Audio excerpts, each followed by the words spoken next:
জি, আসসালামু আলাইকুম। আপনারা ইতিমধ্যেই জেনেছেন মিডিয়ার মাধ্যমে এবং এখানে এসেও জেনেছেন যে আমেরিকার দুইজন ডেপুটি অ্যাসিস্ট্যান্ট ফরেন সেক্রেটারি আজকে আমাদের দেশ ভিজিট করছেন।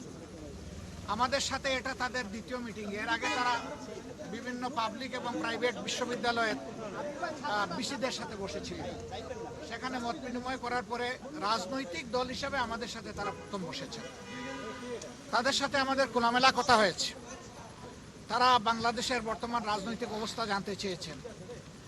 তারা আগামী ইলেকশন কখন হবে, কিভাবে হবে এটা জানতে চেয়েছেন। তারা জানতে চেয়েছেন যে সবগুলা দল রিফর্ম চাচ্ছে, সেই রিফর্মটা কি হতে পারে, আমরা কি চাচ্ছি, আমরা যদি আগামীতে দেশের দায়িত্ব পাইতে হলে আমাদের ইকোনমিক পলিসি এবং ফরেন রিলেশনটা কেমন হবে। তারা রিজিওনাল বিভিন্ন বিষয়ে, আঞ্চলিক বিষয়গুলো আমাদের কাছ থেকে জানতে চেয়েছে। আমরা এই সমস্ত বিষয়ে তাদের সাথে খোলামেলা কথা বলেছি। তারা মাইনরিটি ইস্যু নিয়ে কথা বলেছেন। তারা এখানে ওমেন্সদের রাইটস নিয়ে কথা বলেছেন। তারা লেবার রাইটস নিয়ে কথা বলেছেন। আমরা এই সবগুলা বিষয়ে তাদের সাথে কনভারসেশন করেছি। এর পাশাপাশি আমরা তাদেরকে অনুরোধ করেছি যে আমাদের দেশ এখন একটা ক্রিটিক্যাল জাংচারে আছে, একটা ক্রুশিয়াল টাইম পাস করছে। এই সময় আমেরিকার পক্ষ থেকে 37% যে ট্যারিফ ইম্পোজ করা হয়েছে, এটা যেন তারা পুনর্বিবেচনা করে এবং আমরা অনুরোধ করেছি আমাদের এই অনুরোধ তারা যেন পৌঁছে দেবে। আমরা জানি ইতিমধ্যে আমাদের সরকারের পক্ষ থেকে একই অনুরোধ ফরমাল চিঠির মাধ্যমে জানানো হয়েছে। আমরা আশা করি যে তারা এইটুকু উপলব্ধি করে আমাদেরকে সহযোগিতা করবেন এবং আমরা কমিটমেন্ট বলেছি যে অলরেডি আমরা ডেমোক্রেটিক নর্মস আমরা আমাদের দলের ভিতরে গণতন্ত্র চর্চা করি এবং আমরা একই গণতন্ত্রের চর্চা করতে চাই। এর জন্য আমাদের যা করণীয় তাই আমরা করব।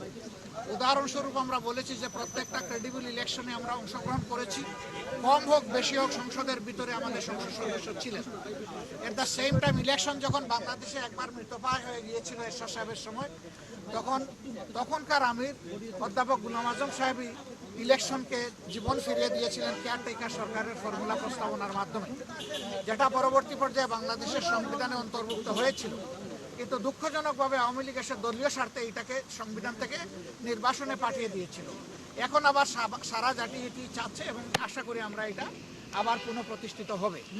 আমরা আগামী নির্বাচনটা পিআর ভিত্তিতে করতে চাই, যেটা ইতিমধ্যেই আমরা বলেছি, আপনারা জানেন। কেন চাই সেটাও আমরা বলেছি, আপনারা জানেন, নতুন করে বলার দরকার নেই। তারা শুধু এতটুকু জানতে চেয়েছেন যে আমরা কখন এই নির্বাচনটা অনুষ্ঠান দেখতে চাচ্ছি। আমরা বলছি যে সরকারের প্রধান উপদেষ্টা বলেছেন যে তিনি এই বছরের ডিসেম্বর অথবা আগামী বছরের জুনের মধ্যে ইলেকশন দেবেন। আমরা তার কমিটমেন্টে তিনি ঠিক আছেন এটা দেখতে চাই।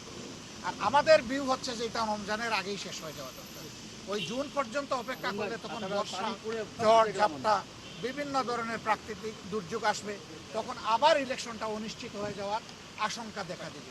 আমরা এই জন্য চাচ্ছি ওই আশঙ্কার আগেই, রমজানের আগে যাতে এটা হয়ে যায়, আমরা সেটা আমাদের মত। আমরা বলেছি আগামী রমজানের আগে,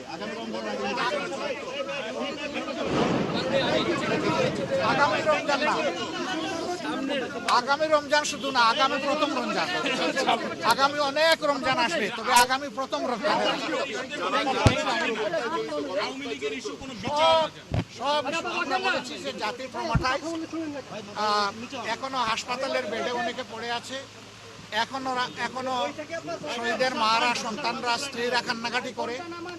এই অবস্থায় আওয়ামী লীগের বিচার অবশ্যই হতে হবে, তবে আমরা বিচারটা চাই যে ফেয়ার বিচার। থ্যাংক ইউ, ধন্যবাদ। Thank you.